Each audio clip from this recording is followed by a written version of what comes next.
नमस्कार, आपके साथ मैं हूं स्तेश नैन। मोर बुलेटिन की शुरुआत करेंगे बड़ी खबर के साथ। ये बड़ी खबर हरियाणा से। बड़ौदा उपचुनाव के नतीजों पर मुख्यमंत्री ने बड़ा बयान दिया है। जेजेपी का पूरा वोट मिलता तो जीत होती।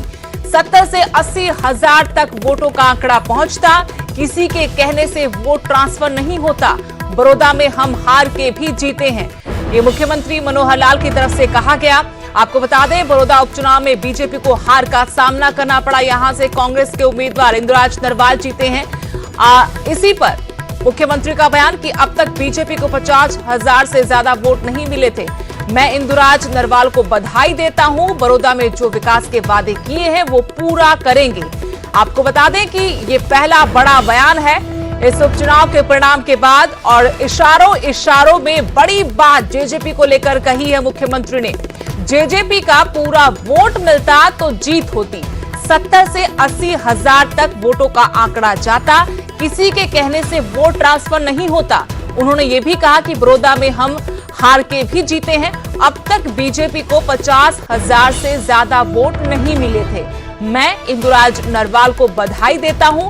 बड़ौदा में जो विकास के वादे किए हैं वो पूरा करेंगे। हम हार कर भी जीते हैं, और उसका सीधा संकेत मेरा यह है कि आज तक हमें उस सीट पर किसी भी चुनाव में, चाहे विधानसभा का रहा हो चाहे लोकसभा का रहा हो, 50 हजार से पार कभी वोट नहीं मिले थे। इस बार 50 हजार से ज़्यादा हमको वोट मिले हैं, जबकि कांग्रेस जीतने के बाद भी 6 हजार वोट उन्होंने पिछले चुनाव से लूज़ किए हैं।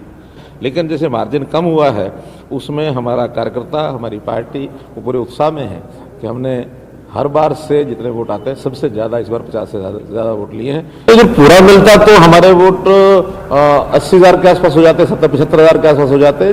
तो स्वाभाविक है कि जब थोड़ी बहुत पोलराइजेशन होती है तो वोट इधर से उधर जाते हैं, क्योंकि अब एक पार्टी जिनको पूरे वोट मिलते हैं बाद में उनके कहने पर सब ट्रांसफर होते हैं, ऐसा कभी भी नहीं होता। ना किसी कैंडिडेट के कहने पर होते हैं, ना पार्टी के कहने पर होते हैं। कुछ लाभ जरूर मिलता है। पिछली बार हमको 37 हजार वोट मिले थे, इस बार 50-55 हजार मिले हैं। आखिर दूसरी पार्टियों को जो वोट है वो हमारे पास आए। उधर मुख्यमंत्री के बयान पर दुष्यंत चौटाला ने भी प्रतिक्रिया दी है। ये कहना गलत कि गठबंधन की हार हुई है। योगेश्वर दत्त को 50 हजार से ज्यादा वोट मिले हैं। जेजेपी का वोट बीजेपी को ट्रांसफर हुआ है, ये दुष्यंत चौटाला की तरफ से कहा गया। हालांकि हम सुना रहे थे मुख्यमंत्री को जो कह रहे थे कि जेजेपी का वोट उनको नहीं मिला, लेकिन दुष्यंत कह रहे हैं कि जेजेपी का वोट बीजेपी को ट्रांसफर हुआ है। हम थोड़ा और मेहनत करते तो परिणाम बदल सकते थे। दूसरी तरफ मुख्यमंत्री मनोहर लाल का बयान है, जो ये मान रहे हैं कि जेजेपी का वोट ट्रांसफर नहीं हुआ। वो कह रहे किसी के कहने भर से वोट ट्रांसफर नहीं होता। अगर जेजेपी का वोट मिलता उनको तो आंकड़ा 70 से 80 हजार जाता। लेकिन दूसरी तरफ दुष्यंत चौटाला की ये टिप्पणी, उन्होंने कहा कि ये कहना गलत कि गठबंधन की हार हुई है। योगेश्वर दत्त को 50 हजार से ज्यादा वोट मिले हैं। जेजेपी का वोट बीजेपी को ट्रांसफर हुआ है। हम थोड़ा और मेहनत करते तो परिणाम बदल सकते थे।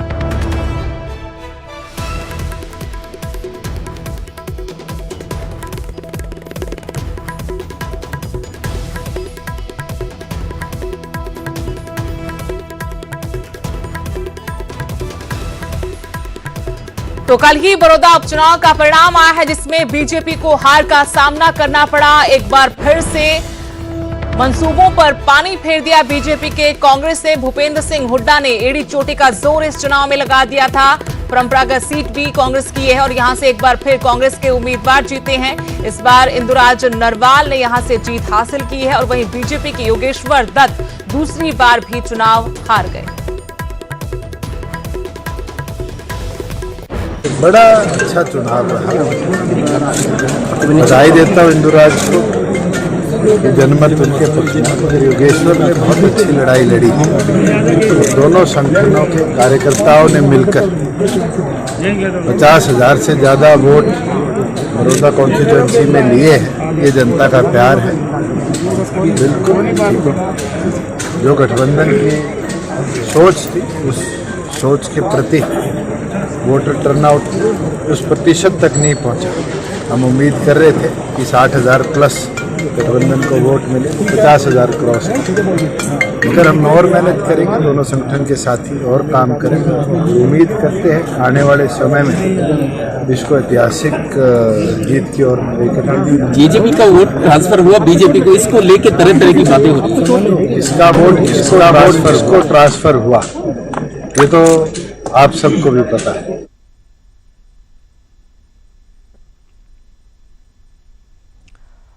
तो रार तकरार क्या कहेंगे इस पर, क्योंकि मुख्यमंत्री ने कहा कि अगर जेजेपी का पूरा वोट आता तो आंकड़ा 70 से 80 हजार होता। तो वहीं दुष्यंत चौटाला को आप सुन रहे थे, उन्होंने कहा कि जेजेपी का सारा वोट बीजेपी को गया है। खबरों में आगे बढ़ते हैं। त्योहारों के वक्त मिलावटखोर बाज नहीं आ रहे हैं। सिरसा में मिलावटखोरों पर शिकंजा कसने के लिए सीएम फ्लाइंग टीम ने दबिश दी। इस खबर पर हम आगे बढ़ेंगे, लेकिन उससे पहले बड़ी खबर एक बार फिर से आपको बताएं कि इस तरीके से बड़ौदा उपचुनाव का परिणाम आने के बाद मुख्यमंत्री का बयान और बड़ा बयान जेजेपी को लेकर इशारों में बड़ी बात मुख्यमंत्री ने कही है। दूसरी तरफ दुष्यंत चौटाला ने भी अपनी बात रख दी। मुख्यमंत्री के बयान पर प्रतिक्रिया देते हुए कहा कि जेजेपी का पूरा वोट बीजेपी को गया है, जबकि मुख्यमंत्री कह रहे हैं कि जेजेपी का पूरा वोट मिलता तो जीत जाते और 70 से 80 हजार वोट का आंकड़ा होता।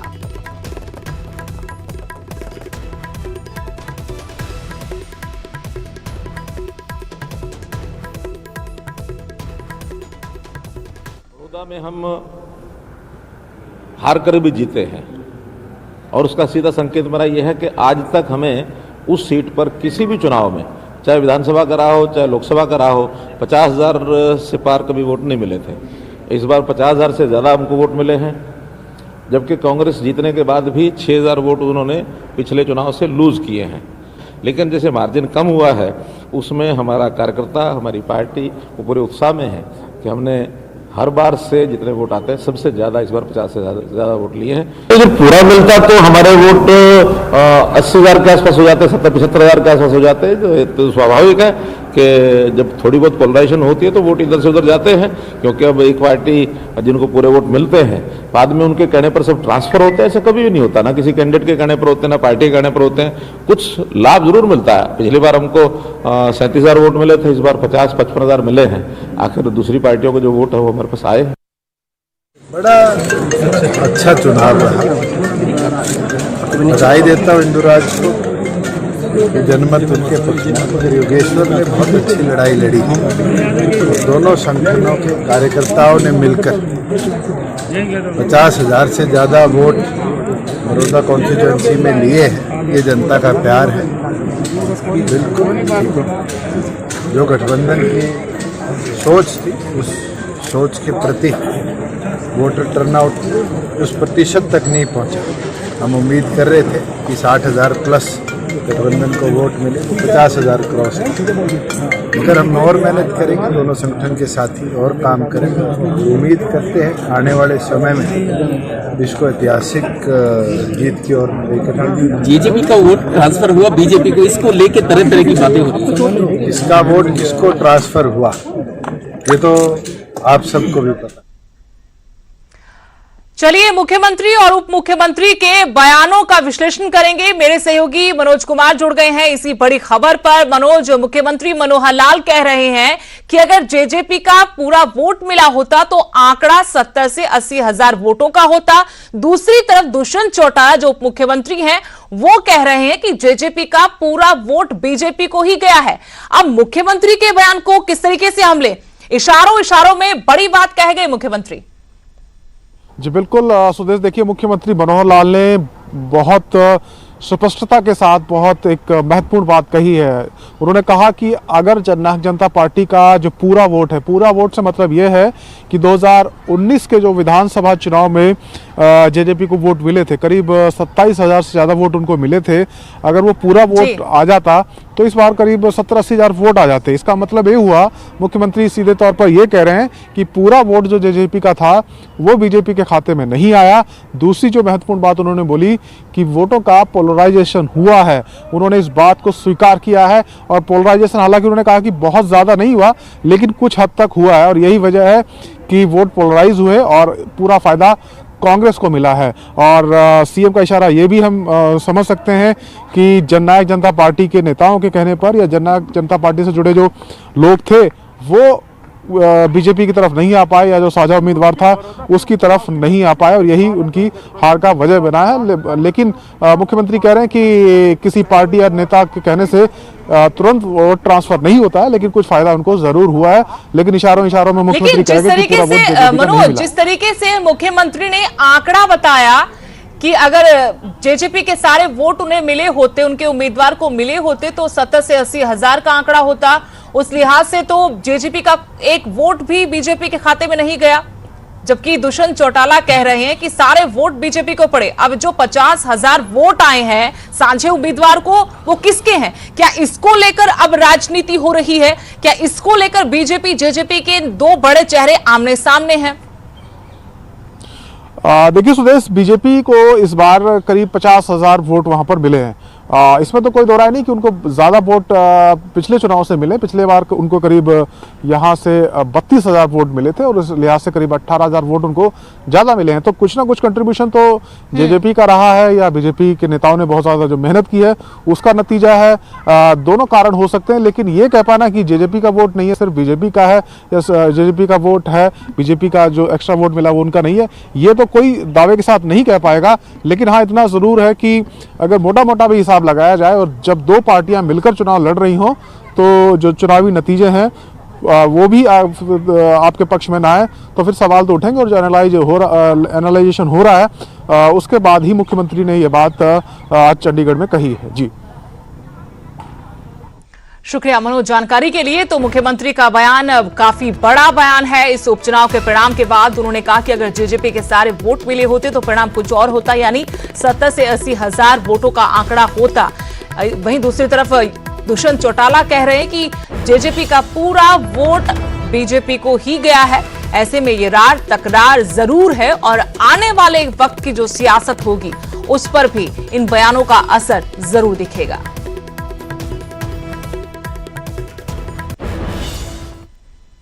खबरों में आगे बढ़ेंगे। त्योहारों का वक्त है, ऐसे में मिलावटखोर बाज नहीं आ रहे हैं। सिरसा में मिलावटखोरों पर शिकंजा कसने के लिए सीएम फ्लाइंग टीम ने दबिश दी और खाद्य पदार्थों के सैंपल लिए। दीपावली का त्योहार नजदीक है और सीएम फ्लाइंग टीम भी पूरी तरह से सरगर्म है। बुधवार सिरसा में फ्लाइंग टीम ने 2 जगह छापेमारी कर सैंपल लिए। रिहायशी कॉलोनी में स्थित एक रसगुल्ला प्लांट पर जहां टीम ने मावा, रसगुल्लों और गुलाब जामुन के सैंपल लिए, वहीं मच्छर मक्खियों से खराब हुए गुलाब जामुन और रसगुल्लों को नष्ट कर दिया गया। सीएम फ्लाइंग स्क्वाड की अगुवाई में आज हम इस जगह पर आए हैं। इसका औचक निरीक्षण आज किया गया।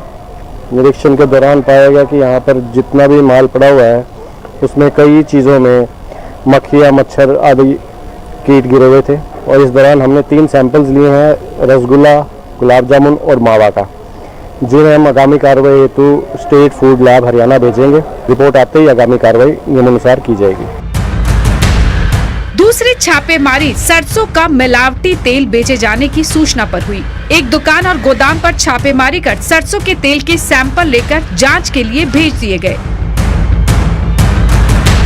हमने रांगड़ी रोड सिरसा पर छापेमारी की है, जहां पर तेल की फैक्ट्री, सरसों का तेल की फैक्ट्री पाई गई, जहां से हमने 2 सैंपल लिए हैं। शंकर लाल राधेश्याम के नाम से ये उनके प्रोपराइटर हैं। दोनों सैंपल्स को हम आगे भेज रहे हैं। आगामी कार्रवाई रिपोर्ट आने पर उपरांत की जाएगी। सैंपल्स की रिपोर्ट 7 से 14 दिनों के बीच में आएगी, जिसके बाद अगली कार्रवाई होगी। दरअसल त्योहारों के चलते मिलावटखोरों का धंधा भी पूरे जोरों पर है। मिलावट कर लोगों की सेहत से खिलवाड़ करने वालों पर नकेल कसने के लिए ही सीएम फ्लाइंग टीम की तरफ से मुहिम चलाकर लगातार छापेमारी की जा रही है। सिरसा से नकुल जसूजा के साथ ब्यूरो रिपोर्ट, न्यूज़ 18। सिरमौर जिला की सबसे ऊंची चोटी पर स्थित लाखों लोगों की आस्था के केंद्र चूड़धार की तस्वीर बदलने वाली है। नई राहें नई मंजिलें योजना के तहत चूड़धार का विकास प्लान तैयार किया गया है। नौराधार से तकरीबन 15 किलोमीटर के आसपास है। इसमें जो श्रद्धालु जाते हैं या जो पर्यटक जाते हैं उसमें कई बार ऐसा होता है कि वहाँ पे कोई गुम हो जाता है, मिलता नहीं है, इंसिडेंट होते रहते हैं। इसमें जो हमारी नई राहें नई मंजिल स्कीम है, जो माननीय मुख्यमंत्री महोदय ने इसके लिए 3 करोड़ से ज़्यादा की राशि स्वीकृत की है। इसमें जो भी ट्रैक है उसका रास्ता, उस पर साइनेजेस प्रॉपर और उस पर जो पर्यटकों के लिए जो व्यवस्था है, बेसिक एमिनिटीज की टॉयलेट की है या इसमें इको हट्स हैं, वो बनाए जाएंगे। चूड़धार में न केवल हिमाचल बल्कि पड़ोसी राज्यों से भी बड़ी संख्या में श्रद्धालु आते हैं। उम्मीद है कि ट्रैक विकसित होने के बाद यहाँ श्रद्धालुओं की संख्या में और इजाफा होगा। सिरमौर से सतीश शर्मा, न्यूज़ 18। और दिवाली की रौनक हर जगह देखी जा रही है। कुल्लू की बात करें तो यहाँ दिव्यांग बच्चे रंग बिरंगी कैंडल लाइट बना रहे हैं, जिन्हें खूब पसंद किया जा रहा है।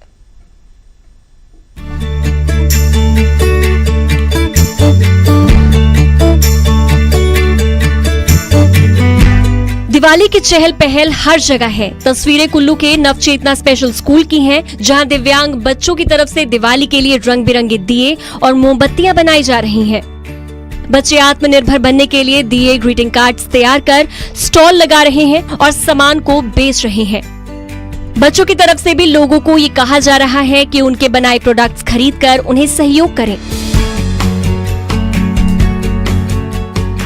बच्चों का ये कार्य देखकर, जो ये कैंडल्स बना रहे हैं दीपावली के लिए, मन बहुत ही प्रसन्न हुआ देखकर।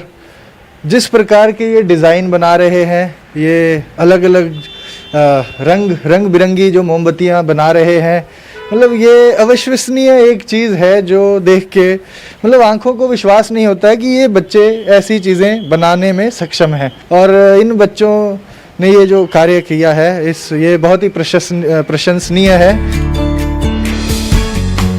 बच्चों के काम को देखते हुए कई समाज सेवी संस्थाएं उन्हें सहयोग कर रही हैं।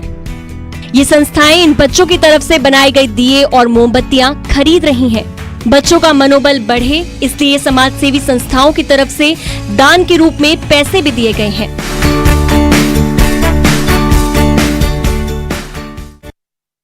लॉकडाउन, हम मोमबत्तियाँ लॉकडाउन के कारण बना रहे हैं और मुझे बहुत अच्छा लग रहा है, जबकि ये मोमबत्तियाँ वगैरह दिवाली के लिए हम तैयार कर रहे हैं और मुझे बहुत अच्छा लग रहा है। हमारे स्कूल में जो है 15 बच्चे जो है वोकेशनल ट्रेनिंग ले रहे हैं। आजकल जो ऐसे दिवाली आने वाली है तो बच्चे तरह तरह की कैंडल और दिए जो है बना रहे हैं और इसमें बच्चे बहुत ज़्यादा इंटरेस्ट ले रहे हैं। मतलब काफ़ी टाइप की जो है वो कैंडल्स बना रहे हैं। मेरा सबसे अनुरोध रहेगा कुल्लू वासियों से कि इन बच्चों की जो कैंडल्स है वो ज़्यादा से ज़्यादा लें। दिव्यांग बच्चे नए तरीके से दिए और मोमबत्तियां बनाकर आत्मनिर्भर बनने का संदेश दे रहे हैं। लोगों को भी चाहिए कि उनके बनाए ये प्रोडक्ट्स दिवाली पर जरूर खरीदें। कुल्लू से तुलसी भारती, न्यूज़ 18। और यहां रुकेंगे छोटे से ब्रेक के लिए। ब्रेक के बाद आपका स्वागत है। जल संरक्षण के बारे में आज पूरी दुनिया काम कर रही है, लेकिन चेन्नई का एक शख्स उस दौर से इस काम में लगा हुआ है जब इसको लेकर सिर्फ चर्चाएं भर होती थी। मिशन पानी के लिए आज इसी शख्स से सुनिए कि कैसे बारिश के पानी को भविष्य के लिए सहेज कर रखा जा सकता है।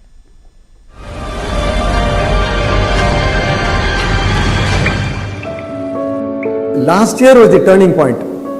Before 2019, people did not show so much interest in rainwater harvesting. साल 2019 परिवर्तनशील रहा। 2019 से पहले बारिश के पानी के संग्रहण को लेकर लोगों में जागरूकता नहीं थी, क्योंकि उन्हें यह लगता रहा कि अनिवार्य नहीं है। ये सच नहीं है। किसी भी सोसाइटी में बारिश का कुआं या बोरवेल है, उन्हें जल संरक्षण करने की जरूरत है। इसी से सोसाइटी में पर्यावरणीय स्थिरता बनी रहेगी। धीरे धीरे लोगों को ये बात समझ में आने लगी है, लेकिन फिर भी मुझे ऐसा लगता है कि लोगों को अभी भी सही संरक्षण के बारे में पता नहीं है। सही संरक्षण का मतलब है कुएं को अच्छे से पुनर्भरण करना, और इसके लिए पुनर्भरण कुएं की गहराई 15 फीट और चौड़ाई 3 से 5 फीट होनी चाहिए। इसके बाद रिचार्ज कुएं को खाली छोड़ देने की जरूरत है। बरसात में घर के परिसर में जो पानी गिरता है उसे पुनर्भरण कुएं में जाने देना चाहिए। इस प्रक्रिया से जमीन के अंदर भरपूर मात्रा में पानी का स्रोत बना रहेगा। लेकिन लोग ऐसा नहीं करते हैं। वे जमीन खोदते हैं और एक पीवीसी पाइप डालते हैं, जो एक खराब संरचना है। So that is a bad structure according to us. अगर वो अवरुद्ध गया तो उसमें एक बूंद पानी भी नहीं जाएगा। Not a drop will go. हमें लोगों से अच्छी प्रतिक्रिया मिल रही है। इतना ही नहीं, सरकार भी इसके प्रति संवेदनशील हुई है। उन्होंने सड़कों पर पुनर्भरण कुएं बनाने शुरू कर दिए हैं। जिस तरह हम अपने आप से प्यार करते हैं, उसी तरह हमें पानी से भी प्यार करना चाहिए। सिर्फ पानी बचाना हमारा दायित्व नहीं है, बारिश के पानी का संग्रहण भी है।